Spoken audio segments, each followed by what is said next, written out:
نحمدہ و نصلی علی رسول الکریم اما بعد فاعوذ باللہ من الشیطان الرجیم الف لام میم ذالک الکتاب لا ریب فیہ ھدی للمتقین صدق اللہ العظیم وبلغنا رسولہ الہاشمی الکریم۔ حضرت شیخ عقیل صاحب دامت برکاتہ العالیہ، سید صدیق شاہ صاحب دامت برکاتہ العالیہ، حضرت مفتی وقار صاحب دامت برکاتہ العالیہ، مولانا فضل الرحمان صاحب دامت برکاتہ العالیہ، اور اس چمن کی سرپرستی کرنے والے سارے حضرات ہیں، لیکن حاجی منظور صاحب اللہ رب العالمین نے ان کو قبول فرمایا اور ان کی ساری اولاد کو اللہ تعالیٰ نے قبول فرمایا۔ میں بڑی حد تک حاجی صاحب کے دینی جذبے سے واقف ہوں کہ ان کے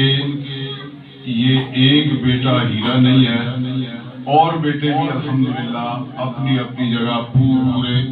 مصمم طریقے سے دین کا کام کر رہے ہیں۔ جہاں دین کا کام کر رہے ہیں تو قرآن کریم کے برکات میں سے ایک برکت یہ ہے کہ جو قرآن کی خدمت کرتا ہے اللہ اس کو کھلی روزی عطا فرماتا ہے، رزق کا اس کو غم نہیں ہوتا۔ اور دوسری بات بچوں کے لحاظ سے کرتا ہوں کہ آبادی آپ کو پتا ہے کتنی زیادہ بڑھ چکی ہے، اور یہ جگہ جن کو کوئی کسی وقت رہنے کے لیے پسند نہیں کرتا تھا، پرانا جغرافیہ ہمارا بلند جگہوں پہ رہائش ہے، لیکن ابھی ہر جگہ آپ دیکھیں تو نئی آبادیاں پرانے ایک گاؤں سے کئی گنا زیادہ ہے، لیکن وہاں اس طرح کے پڑھانے کا اہتمام نہیں ہے۔ آپ سب جانتے ہیں، ارد گرد آپ جاتے رہتے ہیں، میں بھی مساجد کے حوالے سے تقریباً اکثر مساجد میں جاتا رہتا ہوں۔ اللہ کی مہربانی سے یہاں کے رہائشی انتہائی خوش قسمت ہیں کہ جہاں واقعی وہ انار والی بات کہ درونے کے درخت کے نیچے سے یہ پڑھنے پڑھانے کا عمل شروع ہوا تو آج ہم سب کو ان بچوں نے حیران کر دیا۔ اور ایک پتہ نہیں ان میں سے کس نے دعا کی ہوگی کہ یا اللہ ہمارے بچوں کی تعلیم و تربیت کے لیے بندوبست فرما۔ اس بندے کی دعا قبول ہوئی ہے، اور یہاں ایسا گلشن ہے کہ اس کی مثال پورے ضلع میں پیش کی جا سکتی ہے کہ ضلع میں بھی شاید اس طرح کے مثالی بچے نہ ہوں۔ تو میں ان بچوں کو، ان کے والدین کو بھی مبارکباد پیش کرتا ہوں کہ آپ لوگ جتنا بھی اللہ کا شکر ادا کریں کم ہے۔ ایک بات آپ سب جانتے ہیں، کیونکہ 2-3 منٹ بات کرنی ہے، کہ انسانی زندگی زیادہ سے زیادہ اوسطاً آج کل 60 سال ہے، تو 60 سال میں 2 نسلیں گزر جاتی ہیں۔ اب یہ بچے 25 اور 25، 50، 60 اس دوران جب یہ بڑے ہوں گے ان کو پتہ چل گیا ہوگا کہ ہم نے کیا سیکھنا ہے، کیسے عمل کرنا ہے، اور انہوں نے اپنے جو مکالمے پیش کیے ان میں انہوں نے کئی پہلو ذکر کیے۔ مثلا اللہ جل شانہ کی توحید کا پہلو انہوں نے ذکر کیا، جناب رسالت مآب صلی اللہ علیہ وسلم کی رسالت کے پہلو کو اجاگر کیا، اخلاقیات کو ذکر کیا، عبادات کو ذکر کیا، اسی طرح وضو کے فرائض بیان کیے، غسل کے فرائض بیان کیے، دیگر کھانے کے آداب بیان کیے، تعلیمات بیان کی۔ اب یہ ان کے ذہن پر نقش ہو چکے ہیں، اور یہ اگلی نسل تک ایک مضبوط قسم کی بنیاد لے کر آئے ہیں۔ انشاءاللہ ہم توقع کر سکتے ہیں کہ دینداری ان سے نہیں نکلے گی، اور گئے گزرے دور میں یقین جانیے ہم جس معاشرے میں رہتے ہیں وہاں اپنے نوجوانوں کے خیالات سنتے ہیں تو بڑی دیر تک سوچتے رہتے ہیں کہ اس سے آگے کیسی نسل پیدا ہوگی، ان کے حالات کیا ہیں، آگے پتہ نہیں کیسے لوگ پیدا ہوں گے۔ اس لیے ہر مسجد میں اس طرح کی محنت کی شدید ضرورت ہے، اور یہاں تو اللہ پاک کا خصوصی کرم ہے، اور بچوں کی صلاحیتوں کے اعتبار سے میں دیکھتا ہوں کہ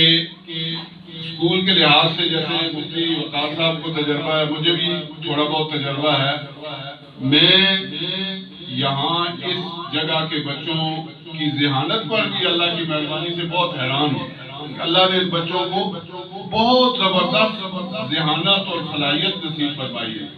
جیسے آپ دیکھتے ہیں نا، ایک پتھر وہ لے جاتے ہیں ماربل کی فیکٹری میں، تو ویسے اس کا کوئی ڈھنگ نہیں ہوتا، لیکن اس پتھر کو وہاں سے آرے سے نکال کر پالش کر کے کسی جگہ لگاتے ہیں تو ہم کہتے ہیں یہ پتھر ہے ہی نہیں۔ ایسی انسان تو اشرف المخلوقات ہے۔ انسان کو جب بنا کر تراش کر اس کی صلاحیتوں کو اجاگر کیا جائے تو پھر ساری کائنات اس انسان سے مسخر ہو جاتی ہے۔ یہ انسان پوری کائنات کو مسخر کرتا ہے، یہ اللہ کا نائب اور خلیفہ ہے، لیکن اللہ کا نائب اور خلیفہ بنانے کا احساس دلانا، ان کو میں یہ صلاحیت پیدا کرنا یہ اساتذہ کا کام ہے۔ تو میں مفتی ظہیر منظور صاحب کو دوبارہ مبارکباد پیش کرتا ہوں، اسی طرح مولانا فضل حاجی صاحب کو، قاری سعید احمد صاحب کو، کہ یہ جو ہے تو جود مسلسل ہے، یہ رات دن جود مسلسل، اور دین اور دنیا میں ایک بڑا فرق یہ ہے کہ دنیا میں درمیان میں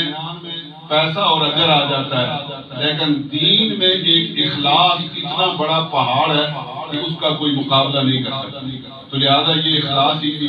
دولت ہے۔ تو میں درخواست کروں گا سب سے کہ اپنے بچوں کی دینی تعلیم کو فرض عین سمجھیں، اور کل یہ بچہ بگڑ گیا تو صدقہ جاریہ کے بجائے کچھ اور بن جائے گا۔ یہ سب کے لیے صدقہ جاریہ ہے۔ اپنے بچوں کی تعلیم و تربیت پر سخت محنت کریں، اور جیسے آپ جانتے ہیں یہ آخری ایک مثال ہے کہ کسی کوٹھی میں آپ گلاب کا پھول لگائیں اور اس کی کانٹ چھانٹ نہ کریں، تھوڑے دنوں کے بعد گھر کا کوئی بندہ بھی وہاں سے گزر نہیں سکے گا، اس کے کپڑوں کو بھی خطرہ ہوگا، جسم کو، کہ یہ کانٹے کوئی اس کو زخمی نہ کر دیں، لیکن ان کی کانٹ چھانٹ ہوتی رہے ان پھولوں کی، تو آپ داخل ہوں گے اپنی کوٹھی میں تو خوش ہوں گے کہ کیسے زبردست قسم کا یہ باغ ہے اور کیسا باغیچہ ہے۔ یہی مثال ہمارے بچوں کی ہے۔ اگر ہم اپنے بچوں کو اچھی درسگاہوں میں داخل نہیں کریں گے، ان کی تعلیم و تربیت کا خیال نہیں کریں گے، تو کل بہت والدین بدقسمت ایسے ہوتے ہیں کہ وہ اپنے بچوں کی وجہ سے تھانے میں اور کہاں ملتے ہیں اور روتے ہیں۔ تو اس لیے یعنی یہ اللہ کا خاص احسان ہے۔ اللہ تعالیٰ مفتی صاحب، ان کے رفقا کی اس محنت کو